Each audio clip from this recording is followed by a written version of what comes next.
जय श्री कृष्णा। मैं आचार्य ज्योति स्वागत करती हूँ आप सभी का वैदिक एस्ट्रो केंद्र में। दर्शकों, आज हम बात करने जा रहे हैं प्रेम राशि फल के बारे में और उसी श्रृंखला में आज हम बात करेंगे धनु राशि वालों के लिए। देखिए, आपके लिए समझना बहुत जरूरी है, धनु राशि के जो जातक होते हैं दुनिया के सबसे बड़े ट्रैवलर होते हैं। आपकी आत्मा को आजादी चाहिए, उड़ान चाहिए और हर पल कुछ नया चाहिए।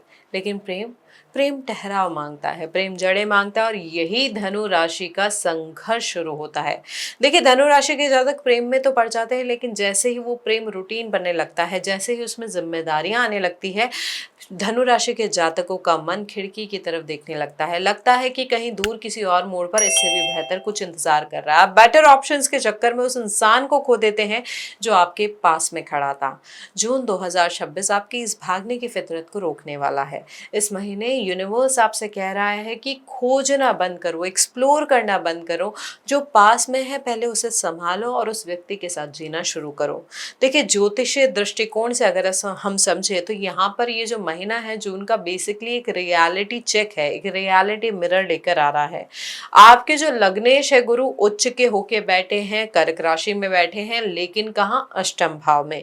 अष्टम भाव जो गहराई का भाव है, ट्रांसफॉर्मेशन का भाव है। जब आपका लग्नेश उच्च का होकर अष्टम में आए तो समझ लीजिए कि आपकी लव लाइफ की ऊपरी परतें हटने वाली है। अब कैजुअल रहने का समय खत्म हुआ। सप्तम भाव के जो स्वामी हैं वो बुध है। जून के महीने में ग्रहों की स्थिति आपको एक अजीब कश्मकश में डाल सकती है। क्यों? क्योंकि यहाँ पर शुक्र का, गुरु का और बुध जो कि आपके सप्तमेश है उनका संयोग होगा। अब ये संयोग भी होगा कहाँ? आपके अष्टम भाव में। देखिए, जो प्रेम में असीमित गहराई और सोल लेवल कनेक्शन की तरफ भी इशारा कर रहा है, लेकिन यहाँ पर सप्तमेश जो हैं वो महीने के अंत में वक्री होंगे। तो इसका मतलब ये होगा जो बातें आप दबाते आ रहे थे वो सब जून के आखिरी हफ्ते में बाहर आ सकती है और एकदम से आ सकती है, जिसके लिए आप प्रिपेयर नहीं होंगे।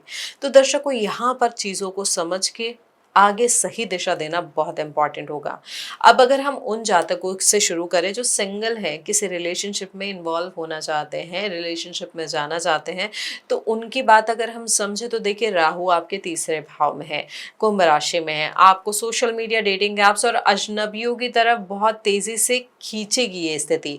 आपको लगेगा कि ये वाला इंसान बिल्कुल अलग है, लेकिन याद रखिए ये इल्यूजन है। जून में शुरू होने वाला कोई भी रिश्ता अगर बहुत ज्यादा परफेक्ट लग रहा है तो वहां पर थोड़ा सा रुक जाइए।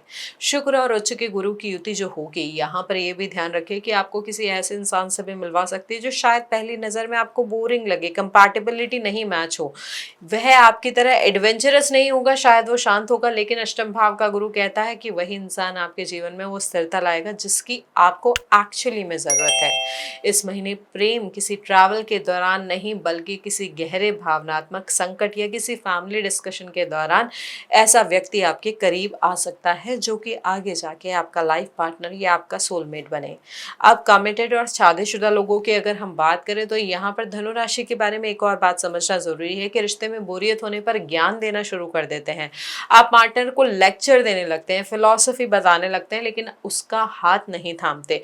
जो एक्चुअल फीलिंग्स होती है, जो अंडरस्टैंडिंग होती है, वो कहीं ना कहीं खो जाती है। यहाँ पर जून में मंगल आपके पांचवें भाव में 20 जून तक है, तो पंचम भाव रोमांस का होता है, मंगल वहां अपनी स्वराशि में है। यह समय आपके रिश्ते में खोए हुए फायर को वापस लाने का। आपके भीतर एक बेचैनी होगी, एक पैशन होगा, लेकिन क्योंकि गुरु अष्टम में है तो ये पैशन जो है आपसे इमोशनल अंडरस्टैंडिंग की मांग करेगा। अगर आप अपने पार्टनर को सिर्फ एक साथी की तरह देख रहे हैं तो इस महीने आपको उनमें अपना अक्स दिखाई देगा। जून के मध्य में कैसे मौके भी आ सकते हैं जब आपको अपनी आज़ादी और अपने रिश्ते में से किसी एक को चुनना होगा। तो यहाँ पर यही ध्यान रखें, जो चुनाव करें बहुत सोच समझ के करें, शांत मन से और चित्त से करें। अब यहाँ पर एक और इम्पॉर्टेंट चीज़ है कि जून के दूसरे हफ्ते में आपके पार्टनर की तरफ से कोई सीक्रेट भी बाहर आ सकता है। उसे जज नहीं करने का प्रयास करें। वह सीक्रेट आपके रिश्ते को तोड़ने के लिए नहीं बल्कि और गहरे करने के लिए आ रहा है, बशर्ते आप उसे सही तरीके से समझने का प्रयास करें। अब यहाँ पर सेपरेशन या एक्स की यादों में जो फंसे हुए लोग हैं उनकी बात करें तो देखिए, यहाँ पर जून के आखिरी 10 दिन आपके लिए पास्ट का रिप्ले बन सकते हैं। कोई पुराना संदेश, कोई पुरानी तस्वीर फिर या वह इंसान खुद वापस आने की कोशिश भी कर सकता है। लेकिन ये देखिए कि अष्टम का उच्च का गुरु आपसे पूछ रहा है कि क्या आप फिर से वही गलती दोहराना चाहते हैं। देखिए धनु राशि अक्सर ना उम्मीद के नाम पर पुराने जख्मों को कुरेदती है। इस जून में अगर कोई रिश्ता पुराना वापस आ भी रहा है तो वो आपको क्लोजर देने आ रहा है, दोबारा शुरू करने नहीं। उसे माफ करिए और आगे बढ़ने का प्रयास करिए। तो बेसिकली धनु राशि वालों के लिए जून 2026 आपके वांडरलस्ट का नहीं है, इधर उधर घूमने का नहीं है, आपकी जड़ों के इम्तिहान का है। उच्च का गुरु अष्टम में बैठकर आपसे कह रहा है कि असली जीवन, असली प्रेम जीवन बाहर की दुनिया में नहीं, बल्कि किसी एक इंसान की गहराई में, उसकी स्थिरता में, उसके साथ स्थायित्व में है। तो बेसिकली धनु राशि वालों के लिए जून 2026 जो है, यहाँ पर इधर उधर जाना, घूमना उस सब का नहीं है। यहाँ पर क्या है, जो एग्जिस्टिंग रिलेशनशिप है, जो यह स्थिति है आपकी, उसकी जड़ों को जमाने का है। यहाँ पर जड़ों का इम्तिहान भी हो सकता है, उन जड़ों का ट्रांसफॉर्मेशन भी हो सकता है, लेकिन यही आपको आगे जाके स्थायित्व देगा, ये समझ के चले। देखिए मंगल आपको साहस देने का प्रयास कर रहे हैं। आपका जो कमिटमेंट फोबिया है उससे आपको संयमता प्रदान करने का प्रयास कर रहे हैं, यानी जो फोबिया है उसको दूर भगाने का प्रयास कर रहे हैं। ये बताने की कोशिश कर रहे हैं कि ठहराव ही प्रगति है। तो अपने जो गार्ड है उसको थोड़ा डाउन करिए, उस इंसान के पास बैठिए जो आपका इंतजार कर रहा है, क्योंकि जो इस जून में टिक गया वो उम्र भर के लिए रुक जाएगा आपकी ज़िंदगी में। तो ये था दर्शकों हमारा विश्लेषण धनु राशि के लिए जून महीने का। अगर ये विश्लेषण आपको अच्छा लगा हो तो इस वीडियो को लाइक करें, शेयर करें, बेल बटन दबाकर चैनल को सब्सक्राइब ज़रूर करें और कमेंट में अपनी राय ज़रूर बताएं। जय महाकाल।